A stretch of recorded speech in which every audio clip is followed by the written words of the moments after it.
Hello everyone, आज के video में हम लोग डिस्कस करने वाले हैं कॉम्प्लेक्स नंबर का एक क्वेश्चन जो कि जी मेंस 2023 में आया हुआ क्वेश्चन है। ओके, तो चलो देखते हैं क्वेश्चन को कैसे बनेगा। ओके, क्वेश्चन क्या है?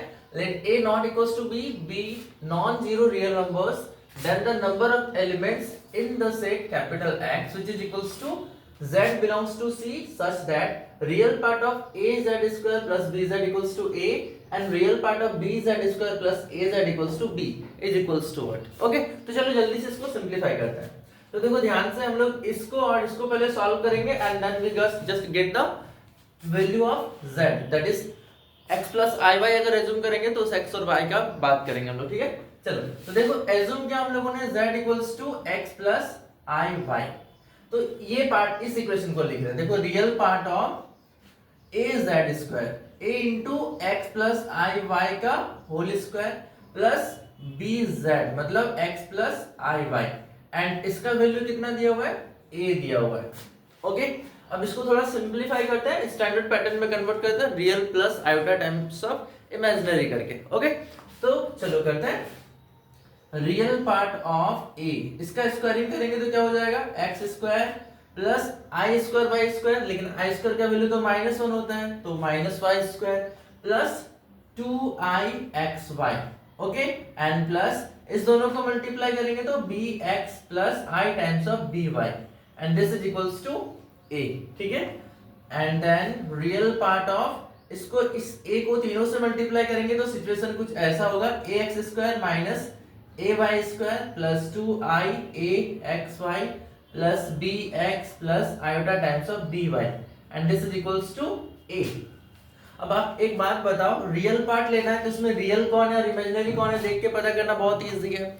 जिसके साथ i लगा हुआ वो इमेजिनरी है और जिसके साथ i नहीं लगा हुआ वो रियल है। तो हम लोग को सिर्फ रियल चाहिए, तो कौन कौन टर्म आएगा? देखो ax स्क्वायर आएगा, ay स्क्वायर आएगा और bx आएगा सिर्फ, क्योंकि ये वाला टर्म में आई है और इसमें भी आई है तो वो दोनों टर्म नहीं आने वाला। हम लोग को सिर्फ रियल पार्ट लिखना है। तो क्या हो जाता है देखो, तो यहाँ पे a x square minus a y square plus of b x is equals to a, कुछ ऐसा सिचुएशन आएगा। अगर आप इस तीनों से ए कॉमन लिया होता तो टर्म कैसा होता? This is a like x square minus y square plus b by a into x and this is equals to a. अब देखो ये a और ये a कट के आपको एक इक्वेशन मिल जाएगा जो कि होगा कितना? X square minus y square plus b by a times of x and this is equals to, ऐसे कटेगा तो 1 होना चाहिए, 0 नहीं होगा, ध्यान रखना। पता चला 0 लिख दिया एंड देन सिंप्लीफाई करोगे तो आंसर ही मैच नहीं करेगा। तो इसको इक्वेशन नंबर 1 मान लेते हैं, ठीक है। अब हम लोग क्या करने वाले हैं, सिमिलर तरीके से सेकंड पार्ट को सॉल्व करेंगे। ये जो इक्वेशन दिया ना इसको भी सॉल्व करेंगे। तो चलो करते हैं। ये रहा real part b z square, z का मतलब था x plus i y and plus a into x plus i y and equals to b। ये इक्वेशन दिया हुआ था क्वेश्चन में, इसको भी सिंप्लीफाई करते हैं एंड देन जस्ट आपको क्या मिलेगा? एक इक्वेशन मिल जाएगा। तो चलो देखते हैं क्या होता है। This is real part of b into x square minus y square plus 2i x y and plus ax plus iota times of ay and इसका वैल्यू दिया हुआ है b। सिमिलरली इस b को तीनों से मल्टीप्लाई किया होता तो क्या होगा? Real part of b x square minus b y square and minus of plus of 2b i x y plus a x minus plus a times i times of a y and this is equals to b। तो इस case में भी आपको real term चाहिए, तो real term मतलब बिना आई वाला टर्म्स।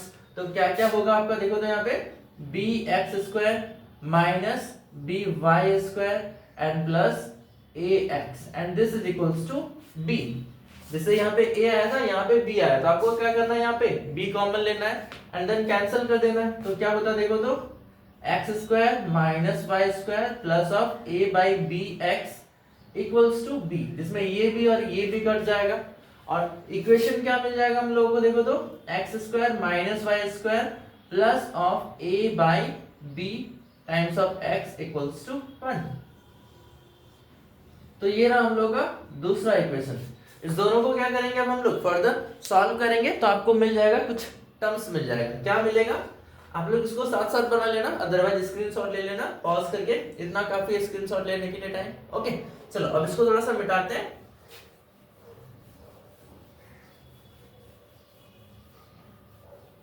देखो हम लोग क्या करते हैं ना, 1 और 2 को सब्ट्रैक्ट कर देता है, इक्वेशन नंबर 1 को और 2 को सब्ट्रैक्ट कर देता है, 1 - 2 कर देता है। अब 2 - 1 भी कर सकते हो, कोई फर्क नहीं पड़ने वाला है। क्या होता है देखो, x² - y² plus b/a times of x।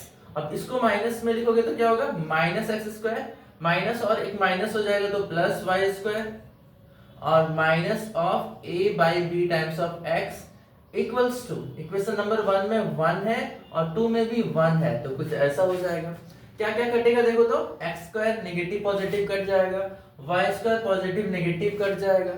अब ये जो दो टर्म बचा हुआ है ये दोनों कटेगा नहीं, क्योंकि ये b/a है और ये a/b है, तो थोड़ा ध्यान से, ठीक है ना। और ये 1 भी कट जाएगा, इस बार ये 0 बनेगा। अब इस टर्म्स दोनों में से क्या कॉमन आएगा देखो तो, x कॉमन आएगा और बनेगा कितना, b/a और minus of a/b and this is equals to 0।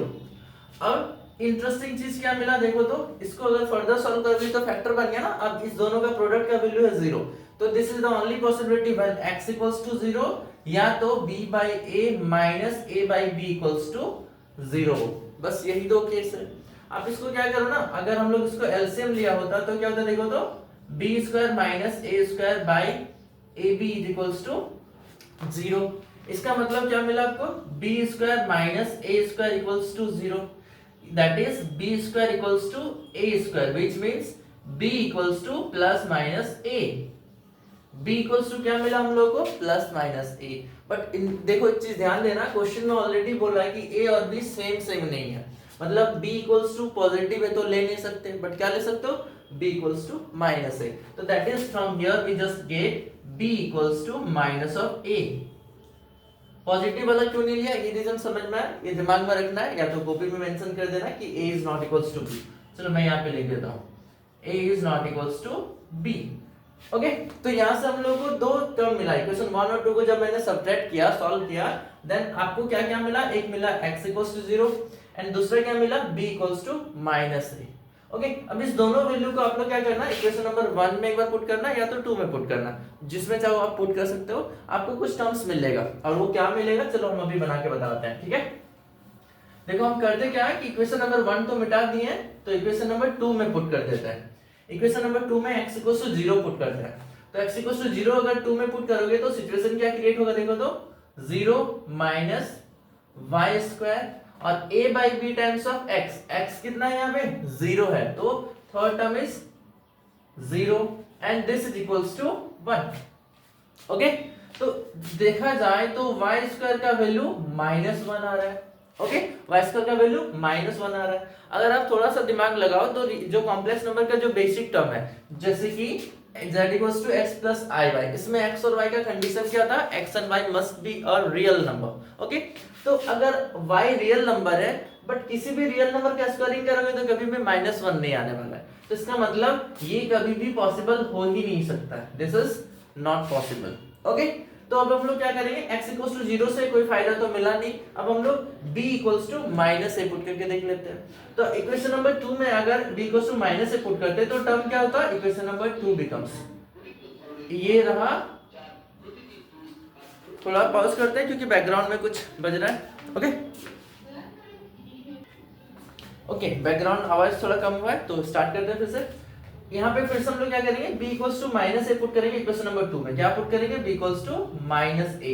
2 equation number क्या कन्वर्ट होता है देखो तो, this is x² minus y² and plus a/b। तो a/b, a को a रहने देते हैं और b की जगह पे माइनस a रख देते हैं and into x equals to 1। Okay ये इक्वल्स टू है, नॉट नहीं है, पता चला नॉट मान लिया आप लोगों ने, दिस इज इक्वल्स टू 1। अब a और a कट के 1 हो जाएगा, तो आपको आपका इक्वेशन क्या मिलेगा, x² minus y² minus of x equals to 1। कुछ इस तरह का रिटर्न देने वाला आपको फाइनली इक्वेशन आएगा। ओके अब अगर आप फिर से अगर कोई हेल्प लेना चाहो, मतलब किसी भी इक्वेशन का जो कि है ही नहीं आपके पास, तो आपके इसके अकॉर्डिंग आप बताओ तो x और y का कितना वैल्यू पॉसिबल है। एक ही इक्वेशन है, आप चाहो तो x को कुछ भी ले लो, उसके अकॉर्डिंग क्या मिलने वाला है आपको, y का वैल्यू मिलने वाला है। तो x और y का कितना नंबर ऑफ सॉल्यूशंस पॉसिबल है, इन्फिनिटी मैनी सॉल्यूशंस, बिकॉज कोई और कंडीशन होता तब तो आप उसके साथ सिंपलीफाई करते ना। तो इस केस के अकॉर्डिंग आपको क्या मिला सॉल्यूशन, x और y का मैनी सॉल्यूशन मिला, ठीक है। अब अगर x और y इन्फिनिटी मैनी सॉल्यूशन अगर आपको दे रहा है तो z का भी क्या हो जाएगा, x और y का पेयर के अकॉर्डिंग, अगर x और y का इन्फिनिटी वैल्यू तो z भी इन्फिनिटी मैनी सॉल्यूशन आने वाला है, ठीक है। तो हम लोग का ऑप्शन नंबर 1 2 3 एंड 4 के अकॉर्डिंग देखा जाए तो ऑप्शन नंबर 4 जो है ना वो आपका करेक्ट आंसर होने वाला है इसका, इन्फिनिटी मैनी सॉल्यूशन। ओके, तो ठीक है friends, thank you, thanks for watching. Okay.